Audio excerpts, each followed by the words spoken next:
Good afternoon.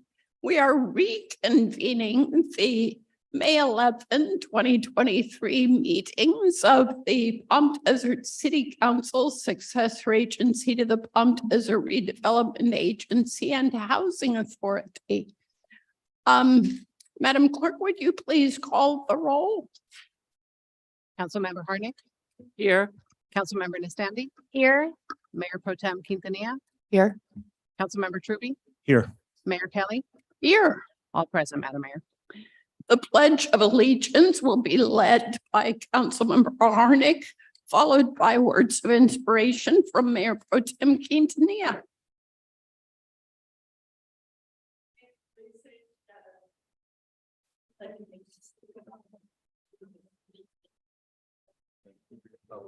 Which is safe.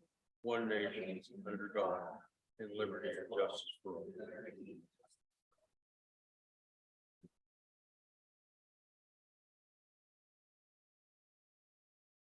Good afternoon, everyone. It's getting nice and toasty out there, and I hope you're all hydrating. I had a whole different set of thoughts and inspirations for today that I was going to share with you. And then I started reflecting on the fact that May is Mental Health Awareness Month. And this morning I had the opportunity to attend the Harvey Milk Breakfast, and someone shared some statistics that were very revealing, that of the LGBTQ youth we have in our country, each year approximately 39% contemplate suicide and 18% make an active attempt. And if we can think of all of our friends and loved ones that have different gender identities and gender expressions, it means we all know someone. And I recently learned that May 17th was International Day Against Homophobia, Biphobia, and Transphobia. And if we have a little bit more love and a little bit less fear, we can make a big difference. May 22nd would have been Harvey Milk's 93rd birthday, but he was assassinated in 1978. But one of his most lasting quotes says, "It takes no compromise to give people their rights. It takes no money to respect the individual. It takes no political deal to give people freedom. It takes no survey to remove repression." Thank you. And thank you. Is there any report from closed session? Thank you, Mayor Kelly. The council discussed the items on the closed session agenda, and there's no reportable action that was taken tonight, or this afternoon, rather. Thank you. I have no awards, presentations, or appointments scheduled. City manager comments. Thank you, Mayor. I would like to turn this over to Veronica Chavez to provide for her and finance staff to provide a quick update on our recent purchasing policy changes and update council on progress that we're making. Good afternoon, Honorable Mayor, members of City Council. As you know, we had our second reading of the purchasing policy at our last meeting, and right now we have Sky Garcia here to introduce some of the immediate changes. Sky? Hi, good afternoon, Honorable Mayor and members of the City Council. Sky Garcia, Accounting Technician in the Finance Department. Staff wanted to give an update related to the recent purchasing policy changes that will be going into effect May 13th. Vendors who would like to participate in the city's preferred vendor list will now register on the city's website under the purchasing page. 2 applications are now available, one for the construction services and the other for non-construction services. In the first week, we've already received 60 applications. The finance team is looking forward to implementing the new format to assist the team members in completing tasks throughout the city, and additional information will be presented in the weekly admin. Thank you.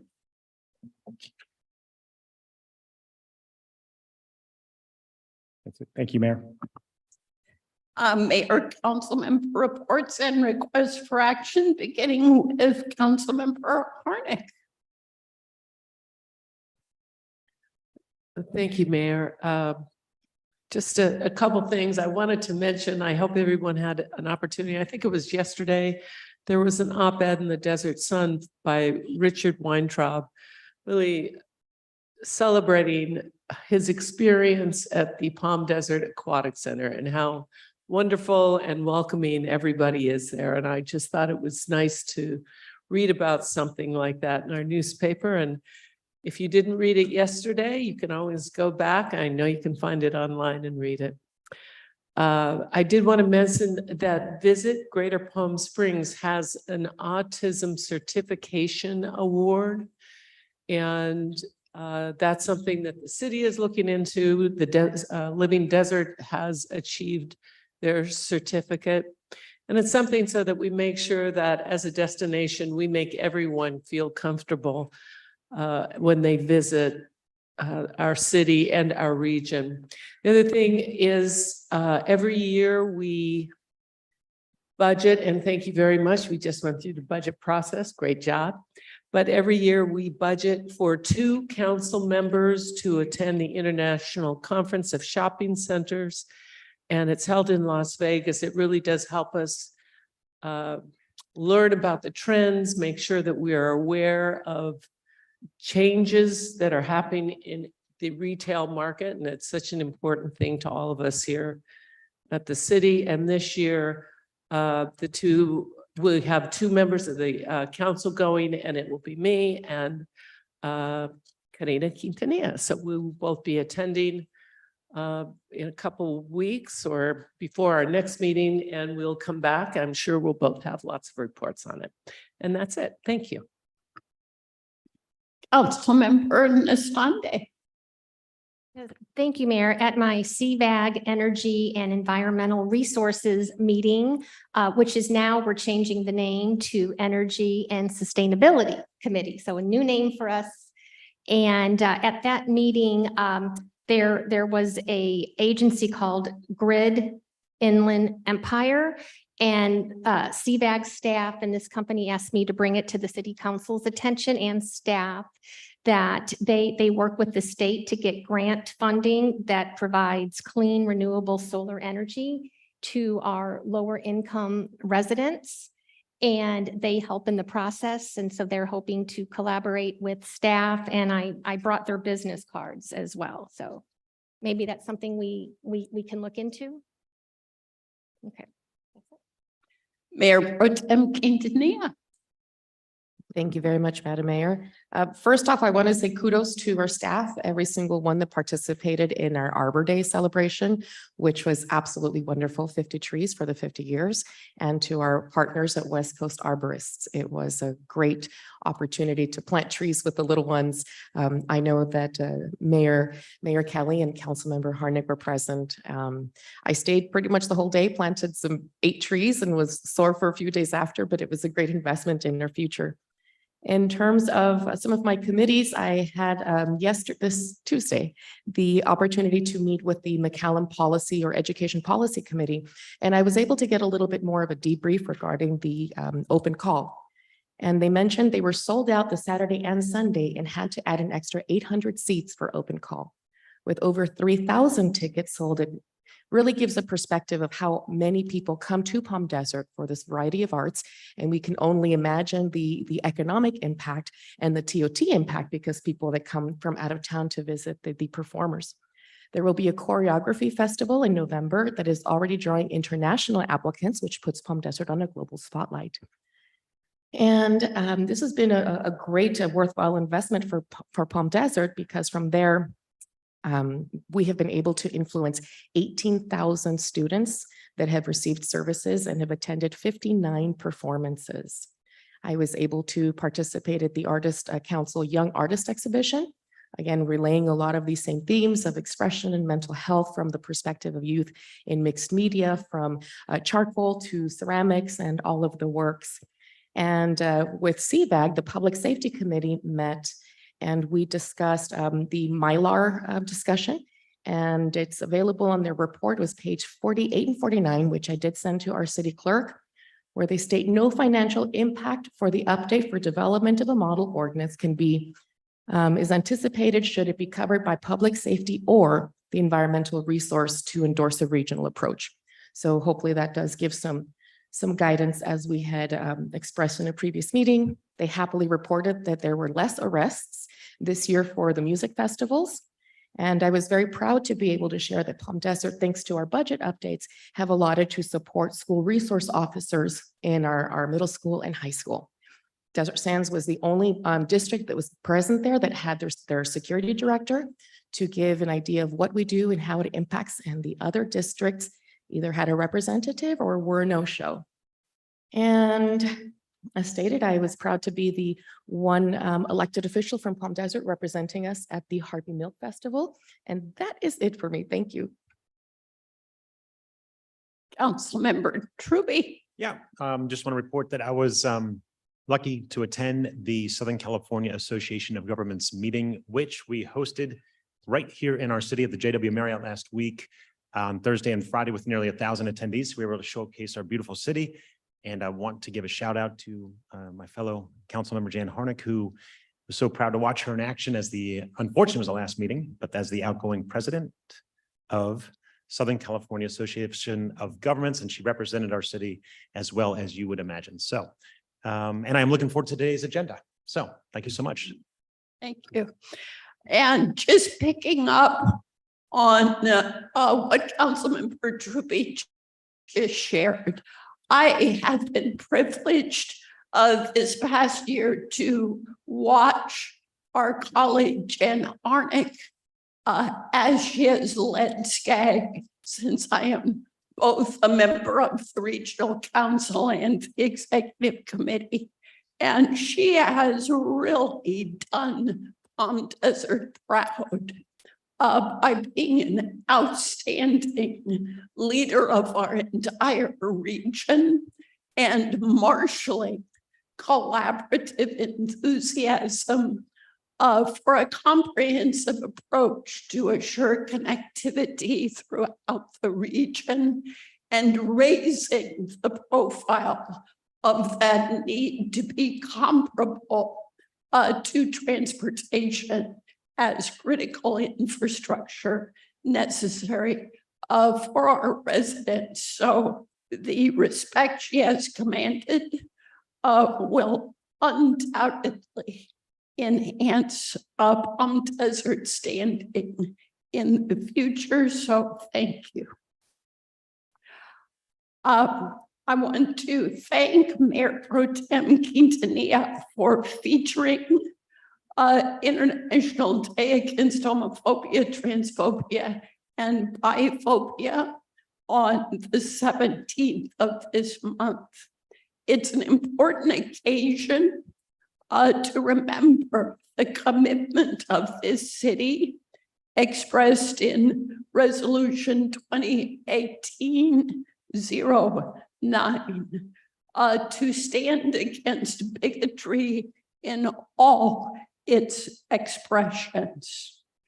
And a key promise in that resolution assures that we as a city will protect the rights and privileges of every person, regardless of religion, race, nationality, country of birth, immigration status, disability, gender, sexual orientation, or gender identity.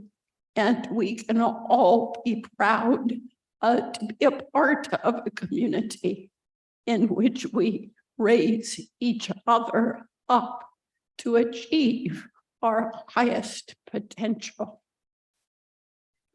I have one request for action.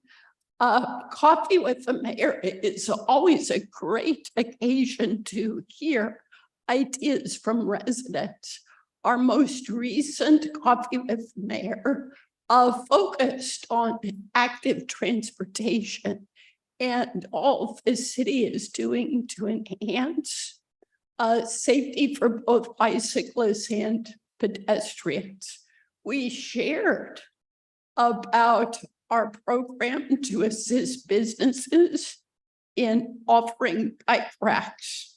And one of the people present has also lived in Memphis and shared that in Memphis, the program collaborates with local schools that have programs for metal fabrication to encourage students to take on the project of creating customized artistic bike racks of their creation. And so I want to encourage staff to pursue the idea of identifying local schools with metal fabrication programs who might want to collaborate with us to really feature some distinctive local creations through our bike rack sponsorship. Is there other support for that idea? Yes, Mayor. Okay. This is the time in the program for the public to comment on any item which is not on the agenda. You may have up to 3 minutes to acquaint us with an issue of concern to you, which is not on this evening's agenda. In order to comply with state laws that require us to give notice before discussing items, we won't be able to respond in depth, but we may be able to refer something to staff for follow-up or give you other brief information that will be helpful. Do we have anyone for public comment on non-agenda items? We do not. And have we checked our virtual participants? There are no participants on Zoom. Okay. Which brings us to the consent calendar. Does anything need to be removed from consent? I would like to explore item M, please. M as in Mary? Yes, I move forward the consent calendar with the exception of M as in Mary. We have a second for that. I'll make a second. Please vote.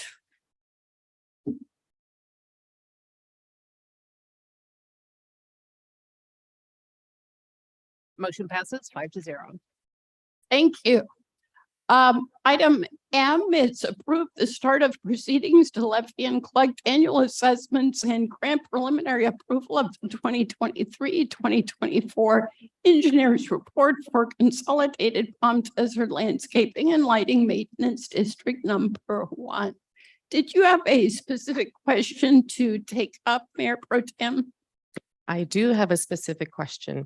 In reviewing the original report and updates from staff that were issued, it says that the original methodology was formed in the 1972 Act and that it was revised in 1997 to 98. Is there a cyclical review or is there a future time that we may anticipate another review?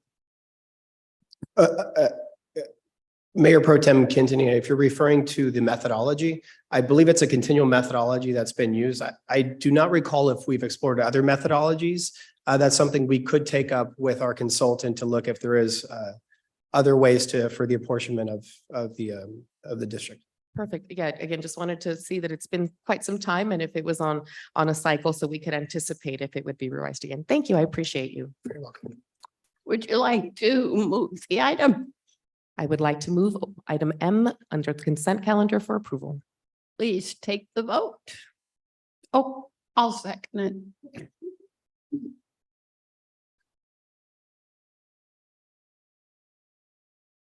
Motion passes unanimously. All right. Moving to the action calendar, item 2A is request for direction regarding the wayfinding sign program master plan project. Let's, do we have any public comment on this item? Seeing none. May we have the staff report? Good afternoon, Honorable Mayor and members of City Council. Lucero Leyva with the Capital Projects Department. During the March 23rd study session, we did go through and explore the existing wayfinding throughout the city and then their locations. So next slide, please. A lot of this information is already in your packet. Next slide, please. And next slide. And that's just a picture up there of what we have, again, wayfinding panel wise throughout the city with the different points of interest. Next slide, please. And based on some of the feedback we got during that study session, the Director of Public Works, Martin, and I came with the 3 options presented in your staff report. So I'll defer back to the group for comment, direction, feedback. May I just start with a quick question? On option 1, would potential new designs come back to council? Would we see perhaps some alternative new designs that we could give reactions to? Yes, that would be a part of the process. Okay. So if I understand correctly, under both option 1 and option 2, we would assess new points of interest, how to standardize points of interest. But the main difference is that option 1 would have a new look, and it would be geared to enhance night visibility and interchangeability. That is correct. Questions? Reactions? Councilmember Nastande. Well, I like the idea of, Want to keep those yeah, I options up there? yeah, I like the idea that we need to have night visibility. And is there a way to have night visibility and keep current option number 2? We have Because it not, costs less. we have not explored that to that extent. Okay, so that's just one thing, but I do like the idea that, you know, we reevaluate current locations, and because our city is growing and changing. And I also like the idea of having a monument sign on Cook Street. That whole North Sphere is just growing so much, and we want Palm Desert to be recognized, in my opinion. Okay, other thoughts? Councilmember Truby? Yeah, thank you. I kind of be the fly in the ointment here, if you don't mind, but is there an option 4? In other words, you know, it seems to me like people are using cell phones to find their way around. I find that there's so many signs out there sometimes that you tend to, it's almost, there's so many that you tend to ignore them. I don't know if the council's consider that or if it's too late. And again, I just want to throw it out there. But if there isn't an option 4, I certainly want to put my vote in for option 3. I think we do need a welcome sign, a monument rather, on Cook Street, and I'll let you take it from here. And I certainly have the impression that this is in addition to our ample resources accessible via cell phone for wayfinding.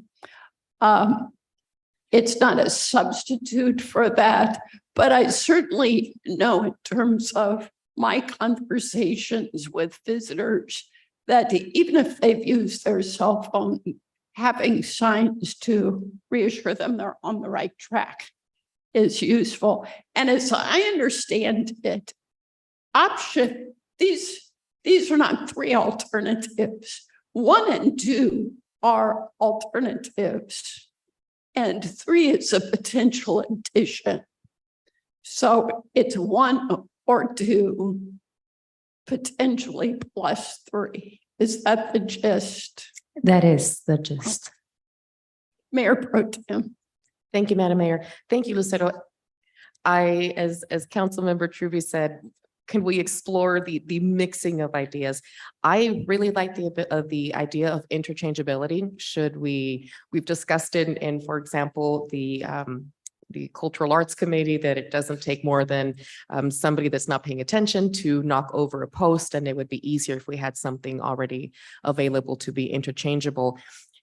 are we able to add any additional visibility to the ones that we have right now, or would it just be cheaper to get new ones? Because I think that it may just make it easier to have new ones than necessarily to update what we currently have. And I think that's the key to me. Interchangeability and visibility, and perhaps maybe delay adding new points if that would help keep our costs down to support having the 6th monument. My 2 cents are, let's not go cheap here. I have 3 cents. Go for your 3 Why, cents. thank you. Let me shake it up a little bit. Can we go back a couple of slides? Okay, when we look at those, there's some congruity to the top 3. The bottom 2, most specifically, although both of them, the one that came about in 2006, it's not really a great reflection, or does it uphold Palm Desert standards? Were you searching for the word ugly? I was searching for any other word than that. And I think we can do better. We're welcoming people to the city. And I know we always want to be very fiscally responsible, and we are. When we welcome people to our city, we want to do it right. And those bottom 2 miss the mark for a Palm Desert standard. So I would think we need 3 new monument signs. The one that was offered in option 3 in the other slide, and those 2 need to be readdressed because they just aren't Palm Desert. Then if we go back to the wayfinding, it is time for some rebranding. I as a longtime Palm Desert resident, I was never really enamored of those signs. And I think it's time to bring it up to everything else that we're doing in the city design-wise. So, and we want to be able to see, of course, night visibility is absolutely critical.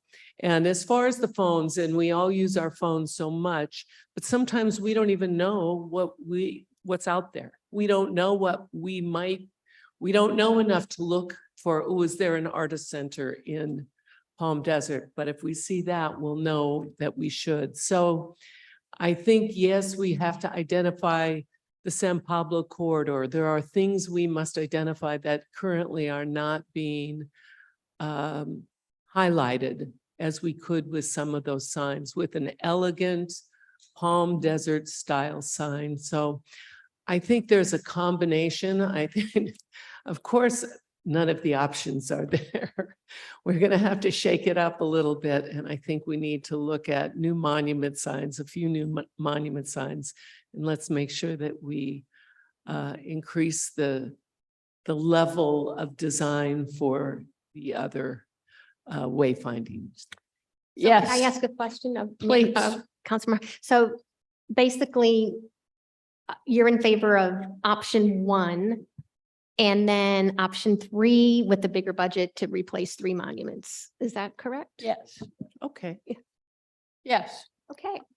And here's the case for option 1 really being the most budget sensitive option. We know that the attractions in our city are multiplying each year. So if we were, for example, 2 years ago, we did not have an artist center. We had an underutilized extension of the Palm Springs Art Museum. So if we were to simply try to refresh the current signs, within 2 years, they would need more refreshment. And we'd end up spending $180,000 twice without really getting something new, fresh, and useful as we go forward. So I support option 1. I think the interchangeability is key so that they can adapt as our city grows. And I thank Councilmember Arning for sending us back to that slide because of the distinction between the later two monument signs and the earlier ones is pretty dramatic. And when we move forward with the sign refresh, I want to make sure that the library is included as a waypoint. I've been told by a few residents that it's not, so let's be sure to add that as a waypoint. Assuming it's still there instead of someplace else. Yeah. Did you have something? Thank you, Madam Mayor. I wholeheartedly agree that sometimes our cell phones will give us the direction, but sometimes our GPS may be incorrect. And in order to know ahead of time, are we going in the right direction? Should we lose our phone, for example? We're so dependent, but in the event, it would be helpful to have that backup. And it would, in my opinion, be greatly helpful if the pictures with the monument signs, if we can maybe have a sample of what they look like at night so that we could see the lighting. Perhaps the next one, I although it's less aesthetically appealing, the last sign had bigger font. And if we maybe do something to incorporate that style of sandstone, but with larger font so that we can keep it consistent, but also increase visibility, which is one of our objectives. I have one. Yes, Councilmember Arning. And we did at one point provide Public Works with some pictures, I think it was Michigan, of some night, I guess it was a reflective tape, but boy, did it pop. But I would suggest as well, because our Visitors Bureau has an extensive wayfinding program, and I think they may be a good resource for information. Not that we should replicate their wayfinding, but I think we might learn a lot from them. They may be a good resource. All right, so is that a motion for option 1 plus option 3 on steroids? Why, yes, it is. Will we get a quote on this then before we make it Yes. final? We will. Okay, then I can support it. So that was a second. Let's take the vote.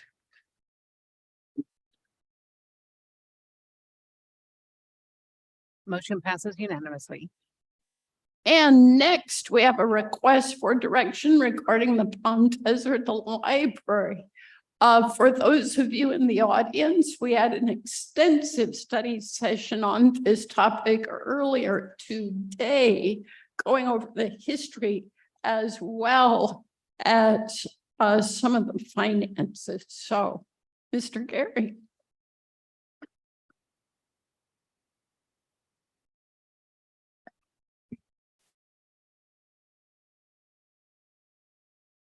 Thank you, Mayor Kelly and Council. As you had mentioned, Mayor Kelly, that we went over quite a bit of this information earlier today in a study session. So I think I'll definitely be brief as we move through these slides. Next slide, please. So an overview of today's presentation is I'd like to briefly touch on the history of the Palm Desert Library, followed by enhanced public services that we previously offered for a period of about 14 years. Talk about service level comparisons between 4 jurisdictions regionally. And then I'd like to turn it over to the Assistant City Manager, Chris Escobedo, to talk about library funding mechanisms as well as the process in relation to funding. And that'll be followed by discussing policy options and questions as well. So you'll see that there's 3 items highlighted on this timeline, and those are some of the major items in relation to the library. Our first, arguably, library opened in 1962, and where it actually may have opened earlier than something that we're exploring at this moment. Based upon that, we opened another library in about 1993.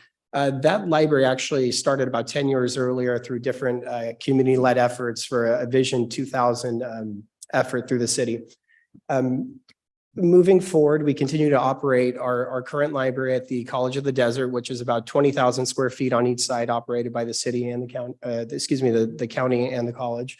And that has been in operation from 93 until today. The last bullet point there is a statewide dissolution of redevelopment, and that's important because that's essentially when we ended our enhanced services, that relationship with the city. And I'll talk about enhanced services briefly in 1 second. Next slide, please. So The relationship for the current Palm Desert Library facility is broken down into a cooperative agreement that has three parties, the city and the former redevelopment agency, the county, and the college. All three of them had a financial contribution towards the project, the construction of the project, with the the agency advancing the full amount for construction. As I had mentioned, the city provided supplemental funding for a good duration of this relationship that ended in about 2012 or 13. After the city was kind of,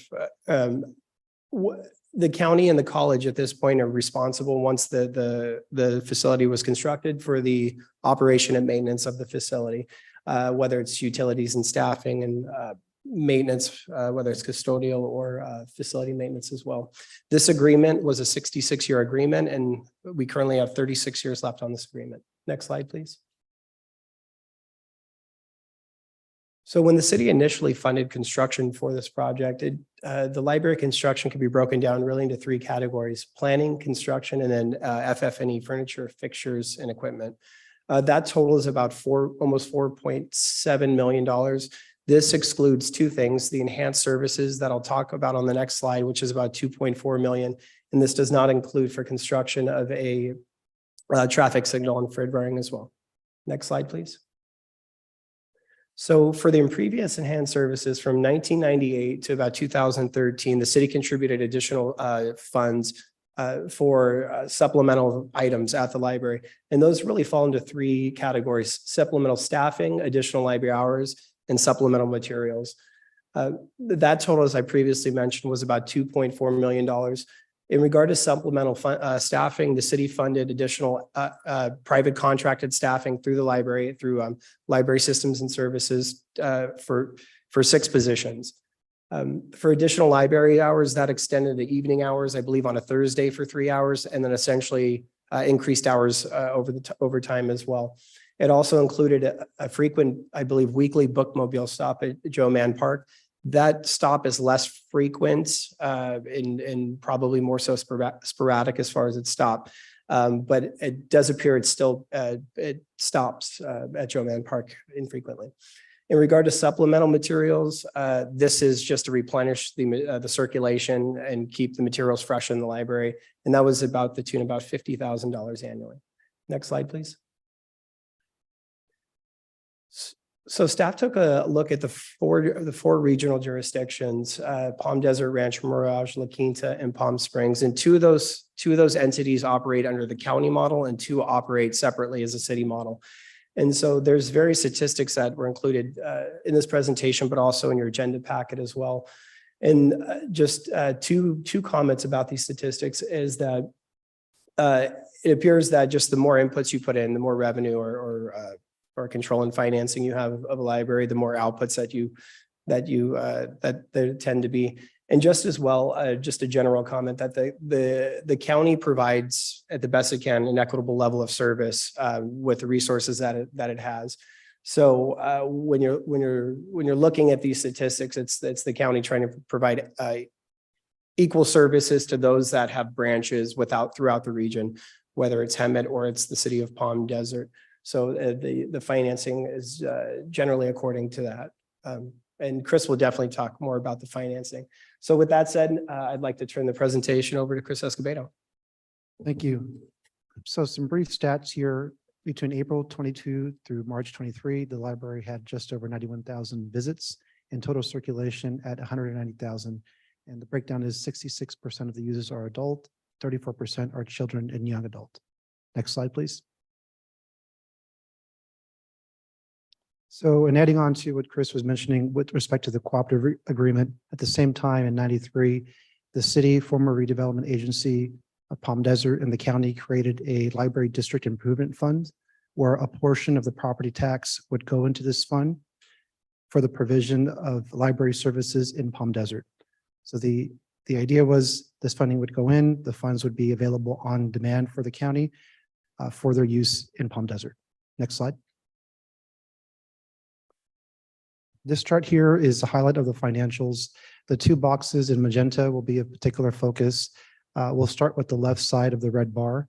The red bar there shows current library revenue that's generated from property tax.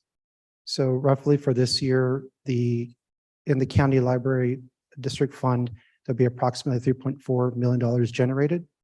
And this is important because in the policy options going forward, whether the council elects to pursue enhanced services with the county or consider conversion to municipal library system, going forward, that would be the future revenue that we would be looking at and the growth thereafter. So the potential revenue that would be redirected to the city if it went into the municipal system would be approximately 3.4 million. The word here that is key is potential, because what we know is if you start the process to go through conversion, state law requires us to look at if there's debt secured against these funds. There's also revenue taxation code issues that we have to look into since we're a no-low property tax city. And then we have to look at any other agreements that were put into place after the creation of this library district fund in 1993. Next slide. So in addition to digging into what that number actually means in terms of going forward, we also have to look at the way the current funds have been collected and administered by the county. What we know from our conversations with the county is, again, there's approximately 3.4 million revenue coming in. They've indicated to us that the cost to operate the facility is 1.45 million. There's a delta there, so we need to explore where the delta is going, where it's sitting, how it's been utilized. And why the discovery has been difficult is because the county pulls the funds together of all library districts into one fund, so they're not separated out specifically for Palm Desert. In learning this, we have been working with the county and have made the request of both the county executive office as well as the auditor controller that to review these funds so that we can get the true accounting of the number. Next slide. Briefly, I'm going to highlight the process to going into conversion to municipal and then go into the options. So if the council considers withdrawal from the county free library system, a notification would have to be provided to the Board of Supervisors. The Board of Supervisors would then circulate it to the assessor, auditor controller, and Board of Equalization. In that notification, the city has to indicate whether or not it intends to purchase the facility in the land. And at the same time, too, the city would have to remain in the system until either a date is determined in this negotiation to acquire the property or July 1 of the base year. Next slide. So July 1 of the base year, the soonest that could happen would be July 1 of 2024 or July 1 of any other successive year. And essentially, we would commence the process of negotiation with the county on that funding. We do need to do some homework in terms of the actual funding and numbers that are in there. At the same time, we would continue the review of all the different taxation issues that we've learned in the recent days. Next slide.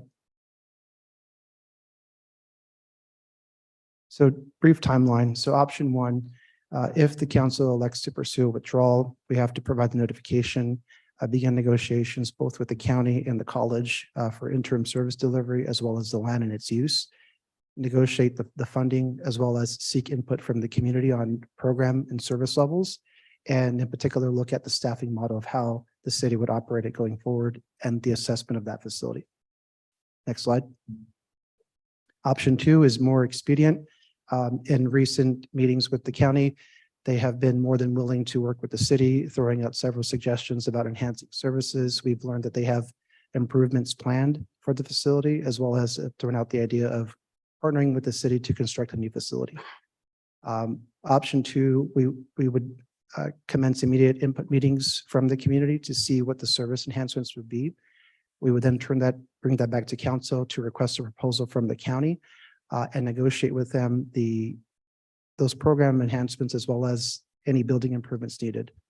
One key thing in all this discussion is there's definitely a need in both options to hone in on the funding as well as negotiate a different accounting of the funds. Next slide. That concludes our report. We're happy to answer questions and be available to council in the discussion of one or multiple options. And let me take public comment before we proceed. I do have two requests to speak. The first is Ralph Perry.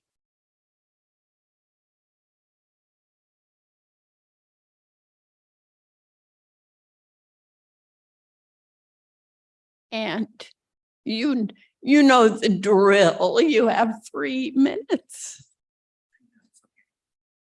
All right. Do I have to say my name and address? Sure. Okay, Ralph Perry at 39240 Desert Greens Drive East, Palm Desert 92260. Welcome. Pardon me? Welcome. Oh, thank you.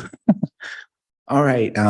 Okay, so I come before you today to speak about the Palm Desert Library. I am proud to be a member of the Parks and Rec Committee. The library comes under Parks and Rec. We have been talking about the library in our committee for almost 2 years now. Also, there has been informal discussions among officials in the city. We have formed a new library subcommittee to assist the city. If you enter the library now, the right half is the Palm Desert Library. It's a wonderful facility. On the left half, you will see a wall of opaque sliding doors that is closed off to the public. We have been told that the College of the Desert is trying to determine what they're going to do with that space. That left half has been sitting vacant. It has air conditioning and lights on while empty. It's a beautiful facility and has been sadly unused for years. Our vision is for the city of Palm Desert to assume control over the entire library. This would be similar to the Rancho Mirage Library. Palm Desert's library could be turned into an amazing experience. To begin, we would greatly increase the community meeting space in Palm Desert. It could be an attractive location to meet away from the office for many businesses, nonprofits, group study, community gatherings, and get-togethers. There is plenty of parking. Our dedicated friends of the library, volunteers, could have a bigger shop with more room to operate. Right now, they're really squeezed in. They have no room. There would be an upscale and relaxing coffee bar for refreshments. There would be more room for larger small groups for storage, books, and materials, more room for library administration, for college students, the public, and for young people. It would increase the use and comprehensive services the library offers to the community. It would become a focal point, a proud shining star in the city of Palm Desert. Thank you for listening and thank you for your time. And thank you for your service on the Parks and Recreation Committee. Next is Paul Murphy.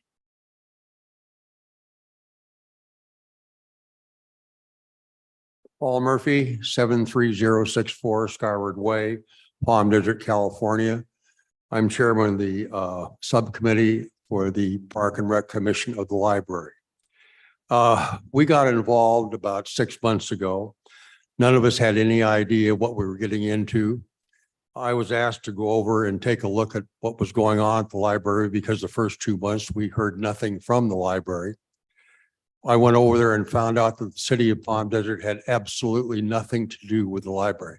No input, no supervision, no nothing. From that point on, I found out, guess what? They didn't have a librarian. Hadn't had a librarian for 26 months. They had just hired a young gal who came down to be an assistant librarian, extremely well qualified. They hired her on a salary that was pretty low. After getting to know her, talking to her and so forth, I talked her into applying for the job as librarian. They hired her. Of course, they broke the law when they hired her because they didn't hire her at the salary that they advertised. They just left her at her old salary. Of interest, she quit today and took a job in Florida as a librarian at almost 100% increase in what she was being paid here. I checked as much as I could on the company that operates the library.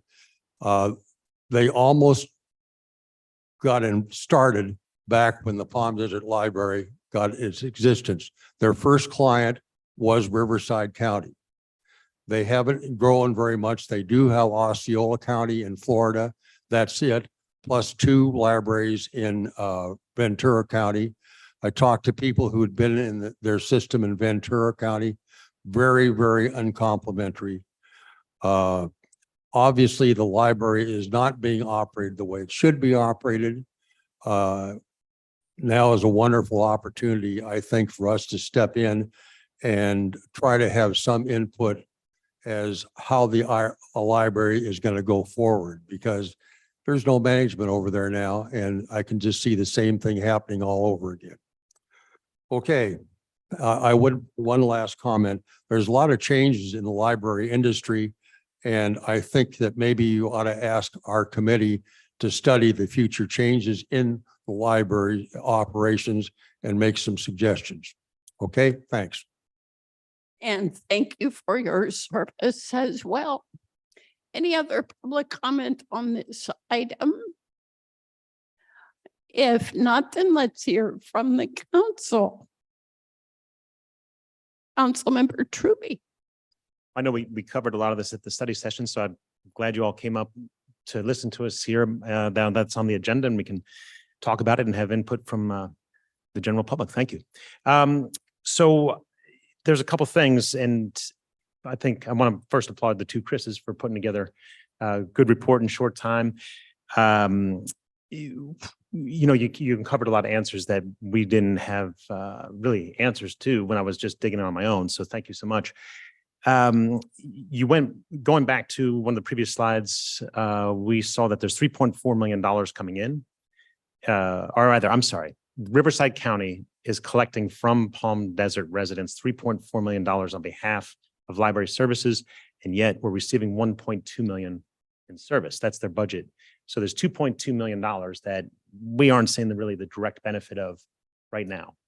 I think before and I know you're going to ask us we're going to be asked to provide directions to staff. I think that's one of the main things we need to decide. I think we're really in the preliminary stages of this process. And I think before we move forward, we need to find out exactly how much of that 3.4 million we'd be entitled to. That'll give us a better idea of how to proceed moving forward. So I think for today, it may just be a sort of a continuation of study. And that's definitely one of the main answers we want to find. Just as a general opinion, general thoughts, this is a 5-star city. I mean, I've lived here 30 years. Everything we do is top notch. McCallum Theater, Living Desert, obviously those are, attractions we have here, but also the Aquatic Center, the Civic Center Park. Every city service we provide is absolutely 5 stars. And to my way of thinking, our library is completely falling short. I don't like the fact we don't have direct oversight, and yet it bears our name. It's the Palm Desert Library, and yet we have zero say-so on how it's operated, programming, et cetera, et cetera. It strikes me as rather strange that it's a for-profit company that operates this library. When you operate in the private sector, if you don't do a good job, you lose customers to your competition, and therefore you lose money. In this case, if they lose visitorship to the library, there is no consummate decline in their income. They're guaranteed, it seems to me, that $1.2 million per year. So where's the incentive for them to provide good service? So that's something to consider moving forward. I know throughout, kind of being on the Parks and Rec Committee and kind of taking up this cause, that over the last year, they have lost about not just our librarian today, which was bad news, but they started out with around 25 or 26 employees. In the last year, they've lost 5 to 6 of those employees without having been replaced. And, there again, a private sector company is going to say, well, if we can still keep the lights on and keep the books available, and we can get by with less staff and make more money, we're going to do it. So that seems to me a trend in the wrong direction. And also through the course of doing this in conversations with Todd and through the Parks and Rec Committee, it seems to me like we've uncovered, if I remember, about $600,000 in a library fund. Wasn't it $674,000 in a library fund? So that's just something for council to consider moving forward, is that there was some money set aside over the years for the city to use on behalf of the library. That's right, to enhance service. Okay, perfect. And last but not least, can you give us an idea we had a couple speakers here today, but can you give us an idea of how many email responses we've had and kind of the tenor of those responses from citizens regarding the library? I think it might be unfair to ask staff to characterize the tenor. Ask staff for the number, and we can characterize the tenor. Right. I'm sorry. I guess they're going to be publicly available, because I actually know what we received a bunch of written comments, all of which said that we should take over the library. Thank you, Mayor Kelly. I appreciate guidance. I don't want to put staff in a hard spot. I apologize. Thank you. Councilmember Nestate. Yes, Evan, I echo your sentiments. I've talked to at least one individual on the Parks and Rec Committee, and I've gotten a nice earful. And it was eye-opening about what's been going on. And wow, it's disappointing to learn we lost our librarian. So that's really unfortunate. But again, with the study session today, we have so many unanswered questions still that we've got to get answers to. But just my emotional opinion is I would like to see the city of Palm Desert take control of the library, but I don't have enough data to say that at this point in time, but it definitely has been mismanaged.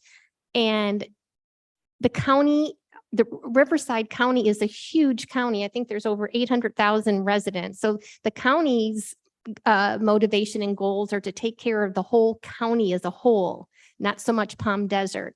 And I know all of us on city council, our main priority is Palm Desert. And so I know we'll all want to do the right thing for Palm Desert.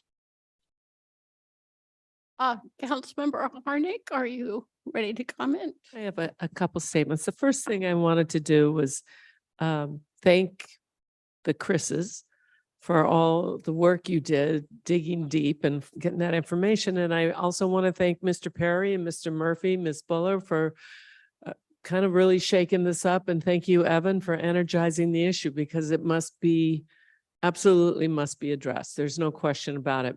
What we discovered when we looked through the contracts and all the paperwork we had at our study session is that we have a lot of questions, that the contracts, I think the legal term is squishy. They're ambiguous at best. We need answers. The one thing we're sure of, the dirt the building is on belongs to the state. So I think we need to get some answers, and we don't even know all the questions I think at this point that we need to ask. So let's go on a fact-finding mission. Let's get the information we need to make the best decision possible for our community. And I want to point out too that we have some really knowledgeable people that we might use again as a resource. We had an interim city manager right before our current city manager who was at Rancho Mirage when they built their library and has a lot of information. He'd be a great resource. The librarian who was at the Palm Desert High School for a couple decades also lives in Palm Desert. So we have some people who will be able to provide us with information, direct us to find the information we need to make the best decisions. And certainly we need that information so we can make the decision that we won't regret. We won't look back on and say, oh, I wish we'd known that. So let's get the facts. Let's make a very well-informed decision, and let's do what's best, again, for our entire community. Those are my comments. Thank you. Thank you, Mayor Pro Tem Quintanilla. Thank you, Madam Mayor. I fully agree with all that my peers are saying. We have a lot of questions. We have a lot of concerns. Some of the red flags are now twirling and maximizing into a big giant hurricane warning flag.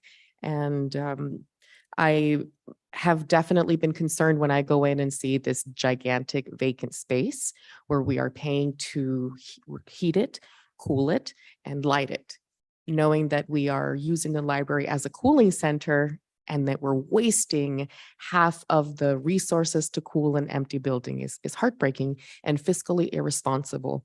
I know I'm not alone in having heard not only from members of the community, but also Palm Desert residents that had at one time worked at that library and resigned for very terrible reasons. I've heard from elected officials in different cities that have said, have you had similar things? And they actually had worse, which again is neither something to share or repeat, but these are serious concerns where we have no oversight. And I was told we have nothing to do with it. So I referred that person to the county. The county said, we can't do anything about it. And with the head of HR being out of state, they never even got back to them. There's no one to contact face to face. Where here we are used to, as mentioned, a 5-star level city with 5-star service, where we like knowing who we're speaking with, who we can address a question to, and that is an impediment to be able to provide those services. I always say that we all agree that part of our vision moving forward is to expand our Cal State and our growing community. And I, as of yet, don't see that there's anywhere else that a library is being planned. So we have to invest in maximizing our future with this library, knowing that there has been a disrepair in the equipment that's there. You go by and there's one, if not both of the printers that is not available. And for those of us that don't have a printer at home, that's a disservice when you go there and you can't print. When you go there and they say, oops, we don't have today's newspaper. The Desert Sun delivers automatically. Why don't you have today's paper? Even if you don't get the national ones, how do you not even have the local ones? So we see more and more and more concerns. Our residents have spoken clearly that we need to move forward in finding a resolution where we can manage this in-house. In looking at the two different options, I think option one gives us a lot of perspective as to how to just manage it in-house. And again, finding all of the questions that we don't even know to ask, because there's so much we don't know that we don't know. And in terms of option two, it's a nice thought, but for me, it would have to include getting rid of that company.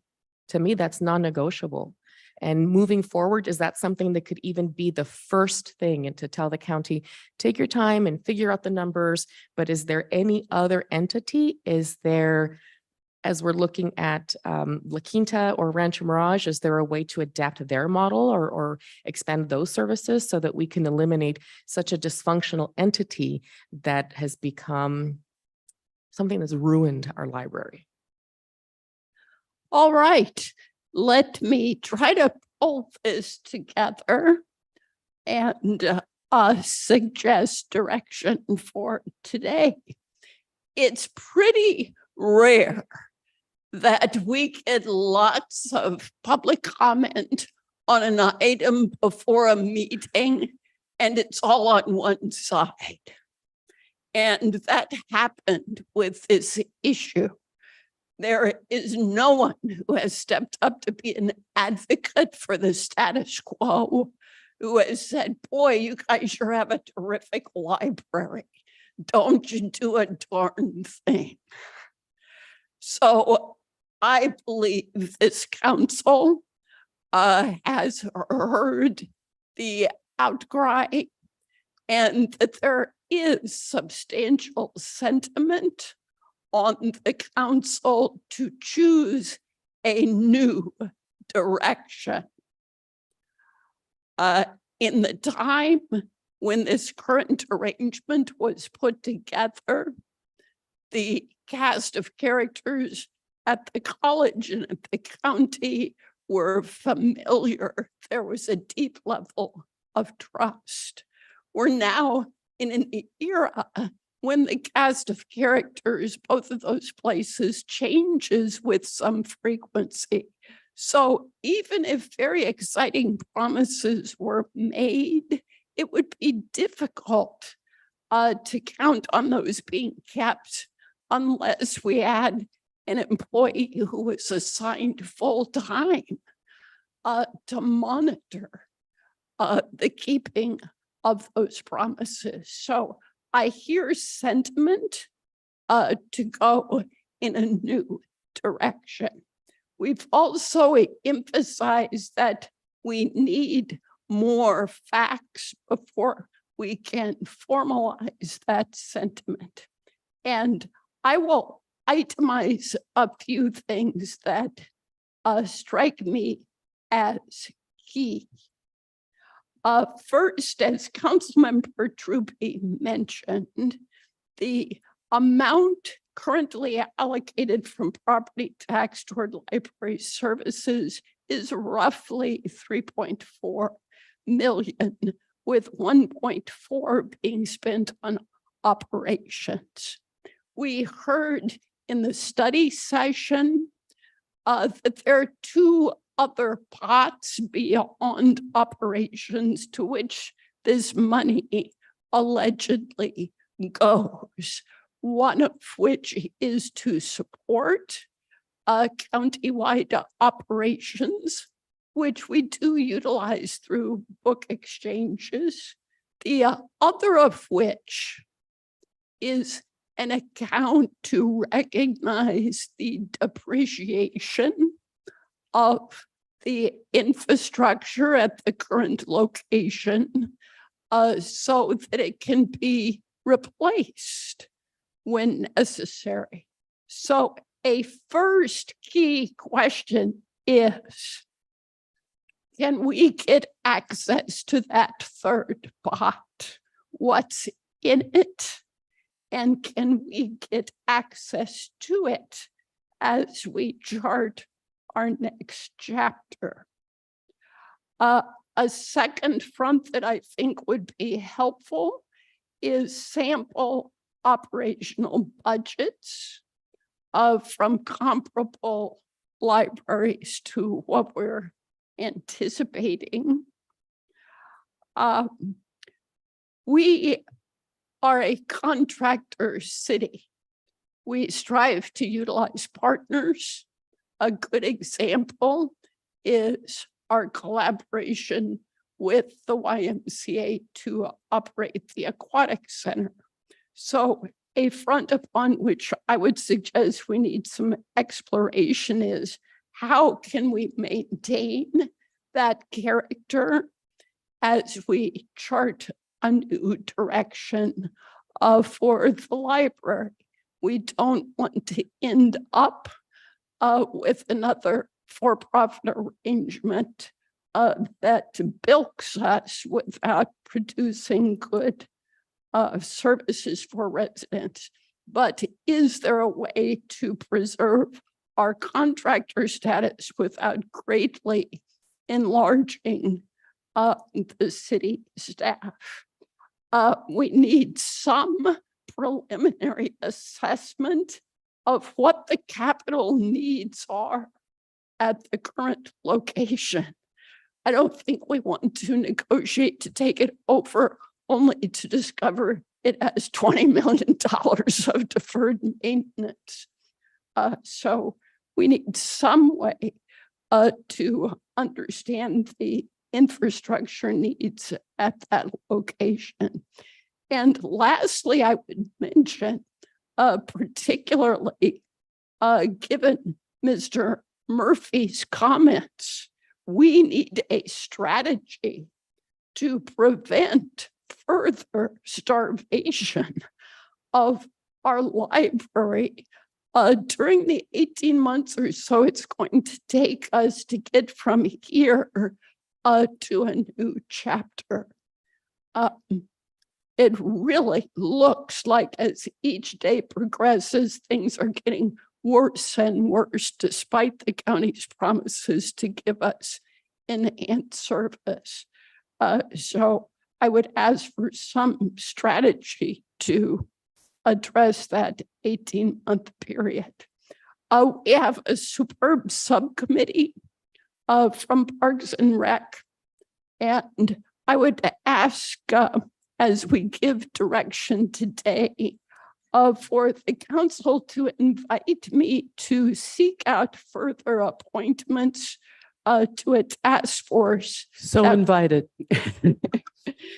That would include our core subcommittee from Parks and Rec, include some representation from the council, and include some of this expertise from the community that's bubbling up through all of these comments that we are receiving.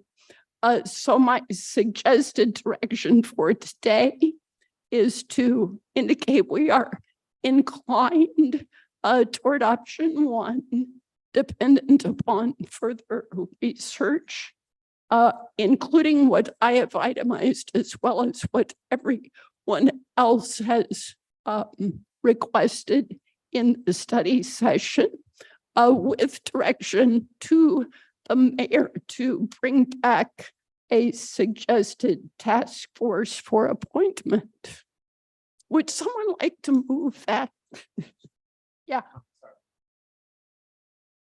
That's a perfect outline moving forward. Very well thought out. Thank you, Mayor Kelly. Excellent. I do want.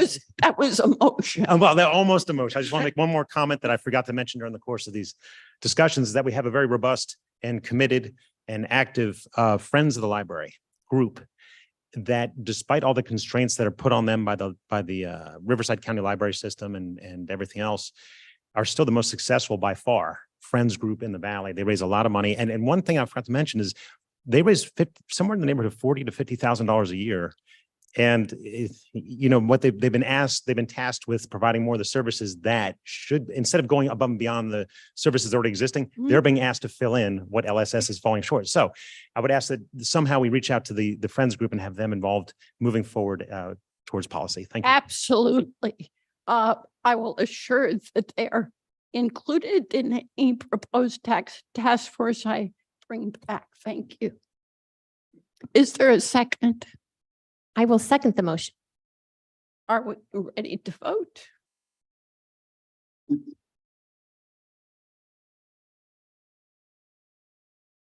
Motion passes unanimously.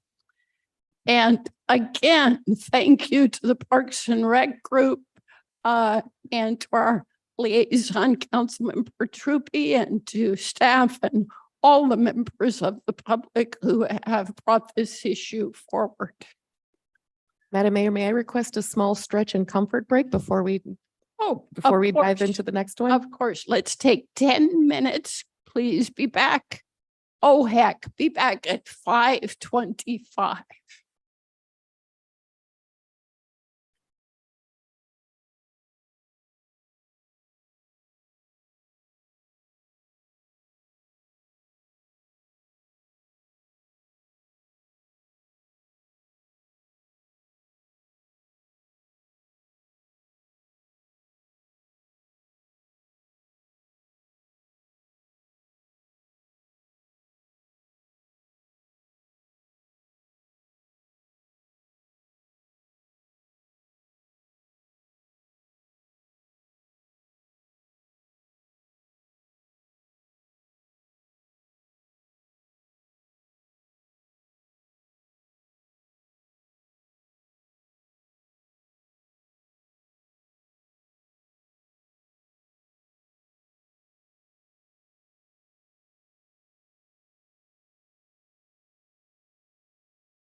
We will reconvene.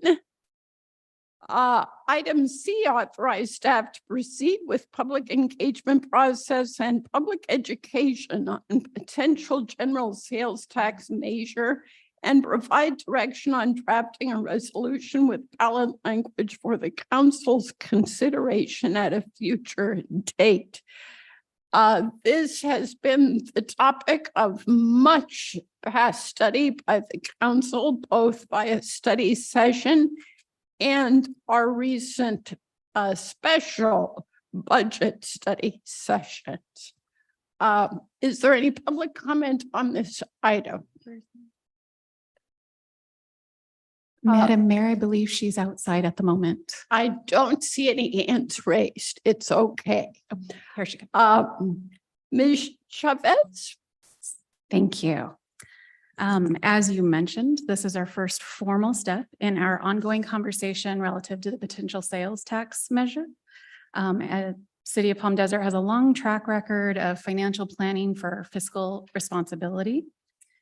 In order to ensure the city continues to meet the residents' expectations of a strong quality of life and accommodate growth in the North Sphere, a solution relative to future challenges is necessary. Public safety remains at the forefront of Palm Desert, and public safety costs continue to rise at a more rapid pace than current revenues can keep up with. City staff continues to work on refining multi-year forecasts to proactively ensure public safety and other vital service levels are not negatively impacted. A recent study indicated an immediate need for an additional fire station in North Palm Desert. And in order to ensure that response times meet industry standards and resident needs, as you know, that station is currently in design. As a result of the recently negotiated MOU and CAL FIRE's bargaining agreement, costs for services, including the new station, will increase over the next 5 years. When the North Station is brought online, the anticipated costs will increasingly require a general fund transfer to cover those costs to the tune of millions of dollars annually. We have had several projects and improvements that have either been deferred entirely or maintenance has been deferred to minimize costs during our lean years, and they continue to be evaluated to determine how we can maintain the investment in their value and safeguard the escalating cost over the next future years. The city continues to prepare and plan vital city services and/or desired amenities to ensure the expected quality of life is maintained. We currently have the luxury of time to put a solution in place to responsibly plan for future challenges that are forecasted.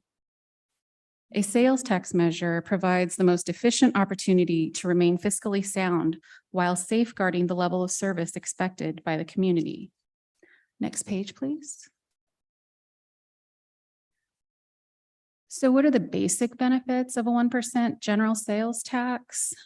The costs will be shared by visitors, businesses, and residents in Palm Desert who purchase certain goods and products rather than just one part of the demographic.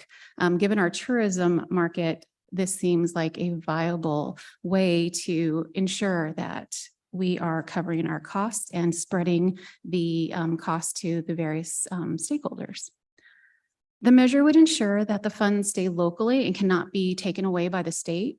Other portions of other taxes that are state generated can be swiped.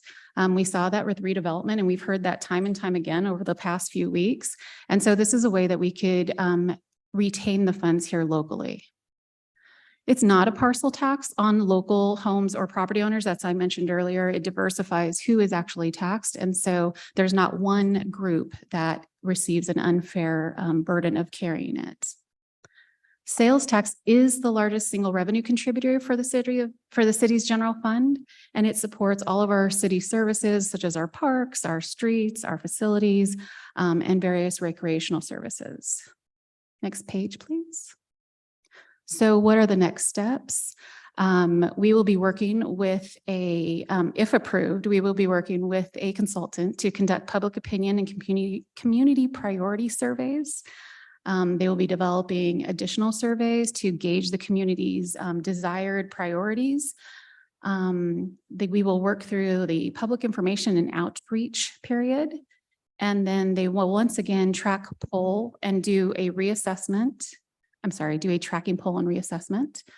And then we will continue with public information and outreach up until the deadline to refer the measure to ballot. And currently that date is right around the beginning of December. Next page, please. So as far as where we're at in that whole process, we're in the feasibility study section of this.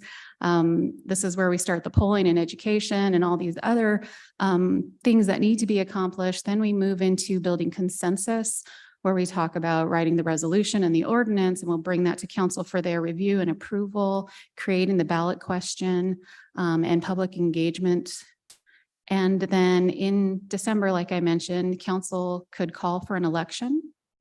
And that's when the ballot period would begin. And during that time, public outreach would need to cease and give the community the opportunity to place their votes.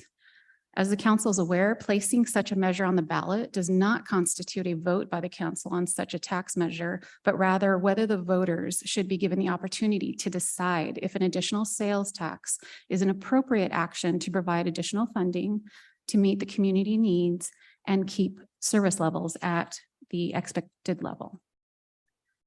That concludes my presentation. If you have any questions, I'm happy to answer them.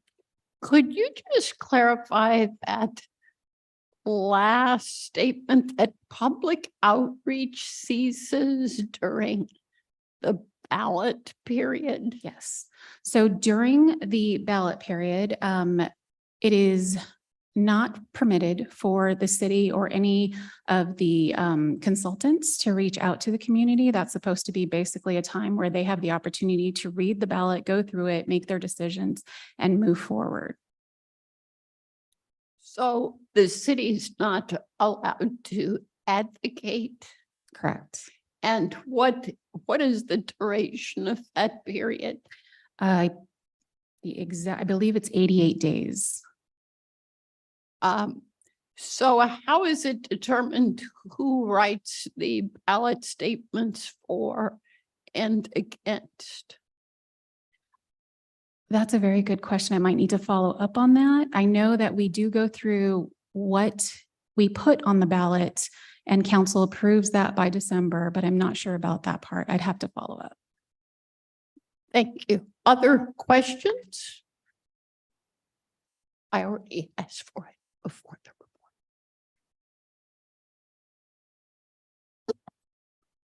I have one other question then, and Mayor, you had mentioned something to me. Is there a risk of the county imposing a 1% sales tax before the election? So when it comes to a district tax, the max tax that can be imposed is 2%. Any taxing entity that can impose a tax within Riverside County can come in and place a ballot measure that does the same thing. And so, yes, the county could come in and impose that tax within the city of Palm Desert.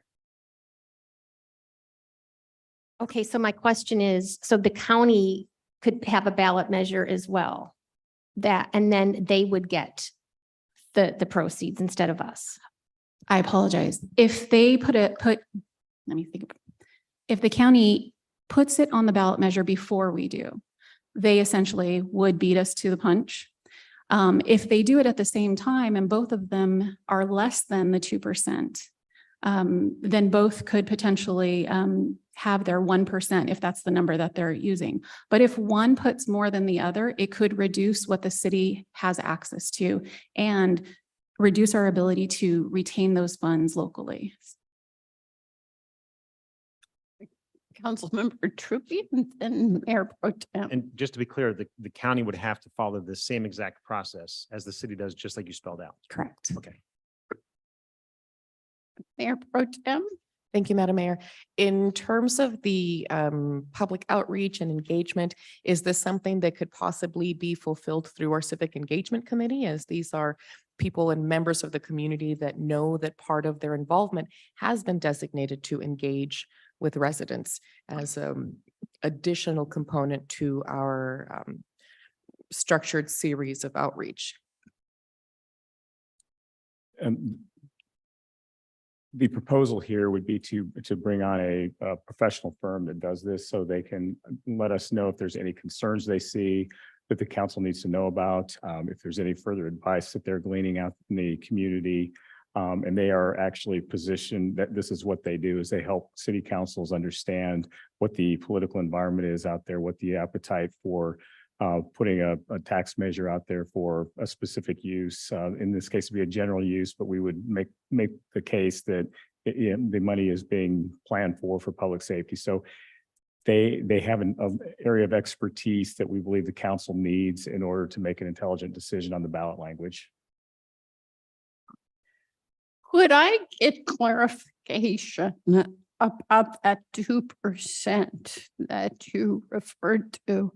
I had the impression from the staff report that the 1% which the city currently receives, known as the Bradley Burns local sales tax, counts toward the total 2%, which can be paid to local taxing entities, either the city or the county, leaving only 1% to be claimed by either the city or the county.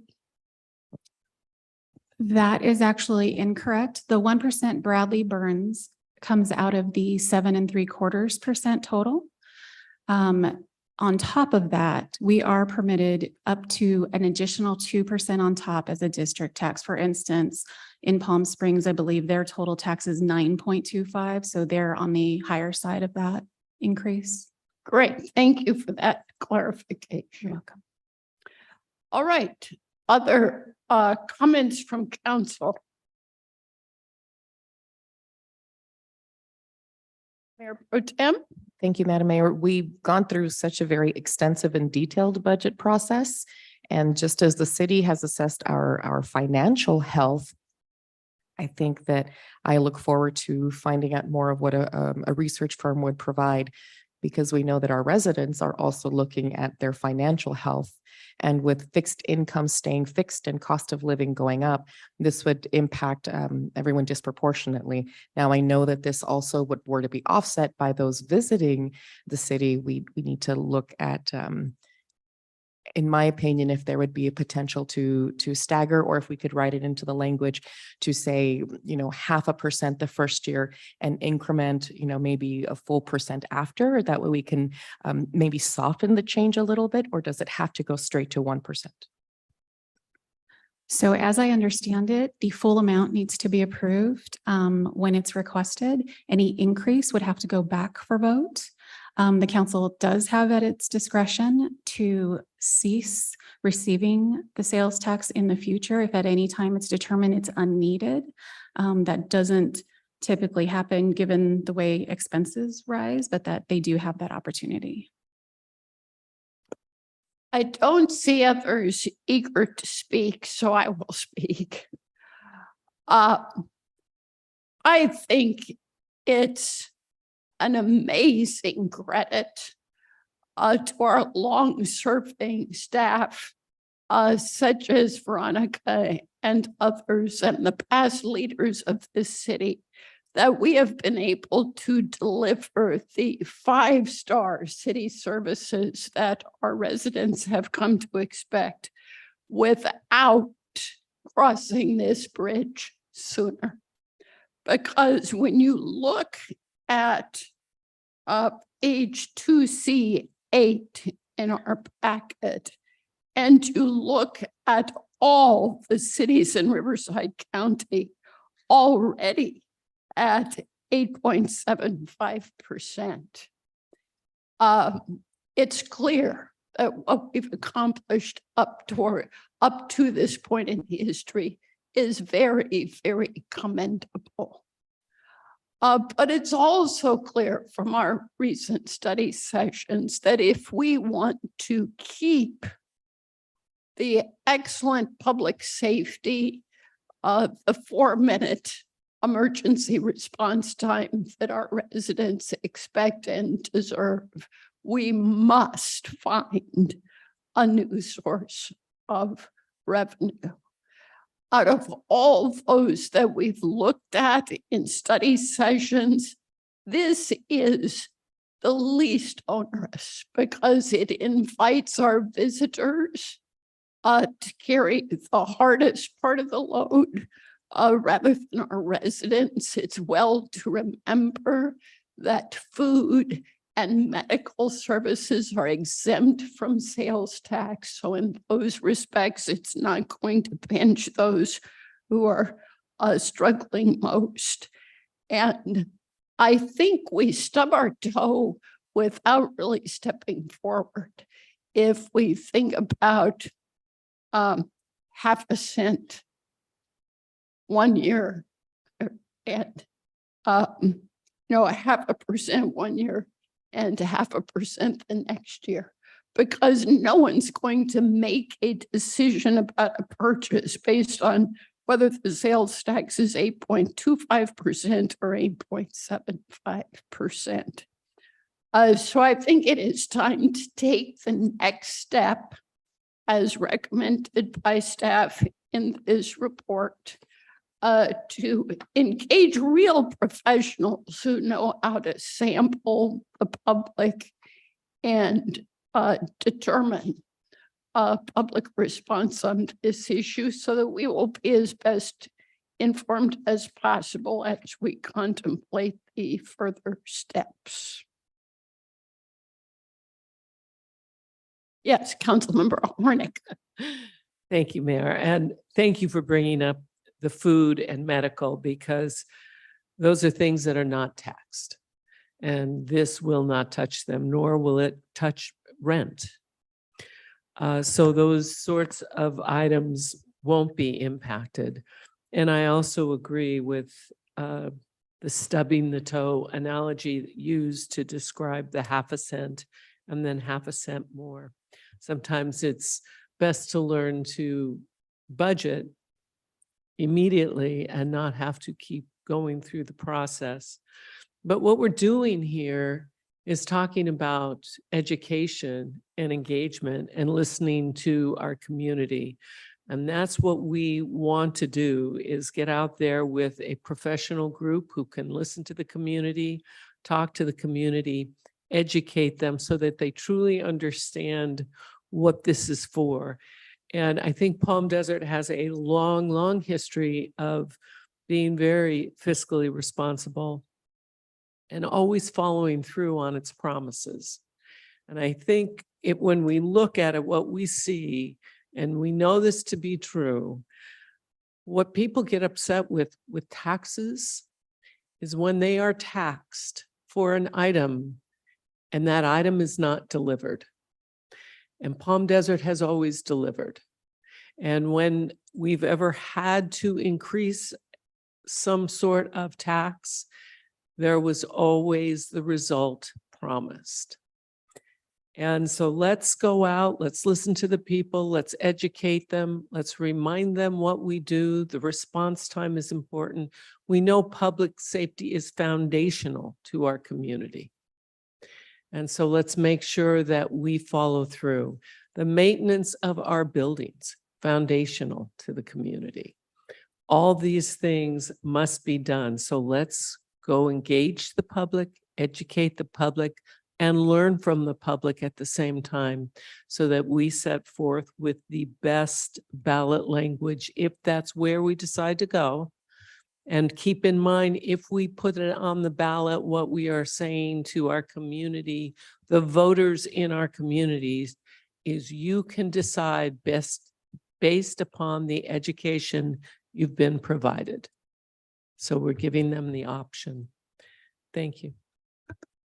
Councilmember Nestunde. Yeah, I was just going to, one of my concerns is that what happens 10 years from now? Is a future city council going to be contemplating raising sales tax another 1%? My fear is the more we raise taxes over the years, it just gets higher and higher. So like in 10 years, they're like, oh, well, 11% isn't so bad. So that's the only issue that causes me to pause is the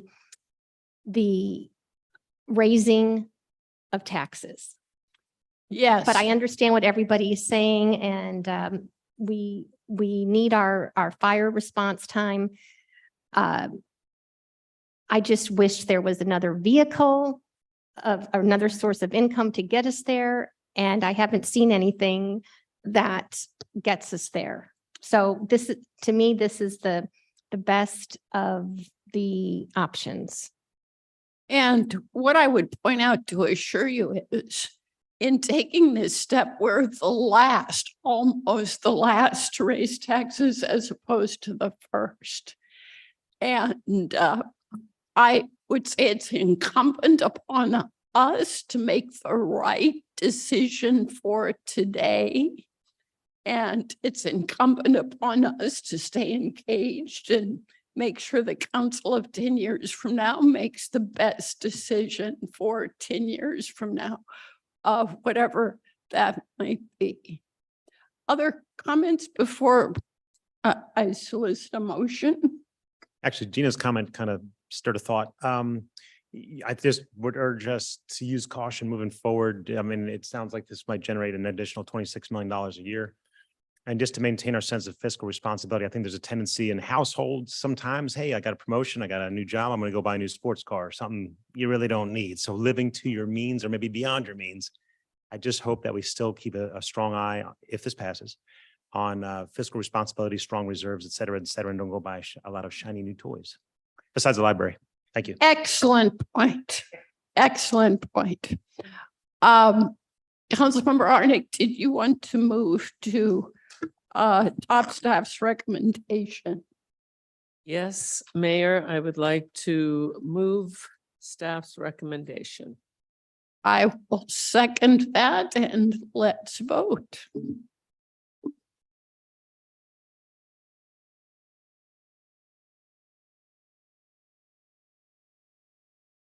Motion passes 5-0. Item 2D, it's the introduction of an ordinance amending chapter 12.04 of the Palm Desert Municipal Code regarding encroachments and excavations. Good evening, Mayor, members of the City Council. This particular item is an item to introduce an ordinance to amend chapter 12.04 of our municipal ordinance as it relates to encroachment permits and excavations within our public right of way. In the report, we've outlined the various updates that are being proposed. This would bring us up to current standards, industry standards, provide additional definitions for specific projects within Palm Desert. We've currently been using the Riverside County ordinance that obviously pertains more generic to these types of projects.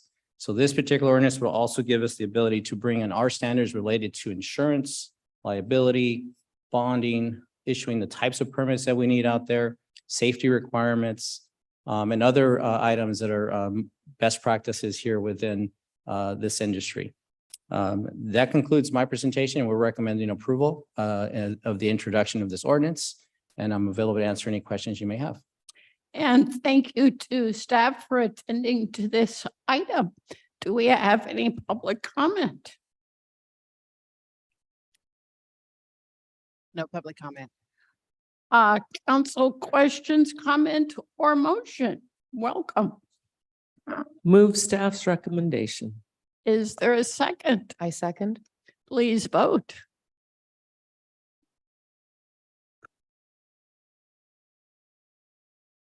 Motion passes unanimously. And lastly, item 2E, introduction of an ordinance amending the Palm Desert Municipal Code relative to the homelessness task force membership. This includes one cleanup item and a recommendation from the task force to include a member who has lived experience. Mr. Mejia. Honorable Mayor and City Council, you basically summarized it, but during the Boards and Commission bylaw update, the Homelessness Task Force was inadvertently set to its original configuration, and the proposed ordinance would correct the membership to its current configuration. In addition, the Homeless Task Force recommends a modification to require that one of the two community members be someone that has experienced homelessness, and I'm available for any questions. Any public comment on this item? Seeing none. Questions, comments, or yes, Mayor Pro Tem? Thank you, Madam Mayor. As the community may or may not know, the mayor and I serve on that task force, and some of the discussions that came up involved residents, business owners, and social service liaisons for the county and our social services director for the city. And the conversation came about that we can be full of all of our goals and wishes and happy thoughts, but if we're not incorporating somebody with recent experience, we may be missing some of the we don't know what we don't know, or some of the current obstacles, and dispelling some of the myths in order to make the change much more impactful. So I'm happy that that recommendation was made from this group of individuals that have a very deep desire to make impactful and long-lasting change. And are you happy enough to move the item? Yes, I motion to approve. Second. Please vote. Motion passes unanimously. And that is our final item for this evening, so we will be adjourned by consent. Thank you, Mayor.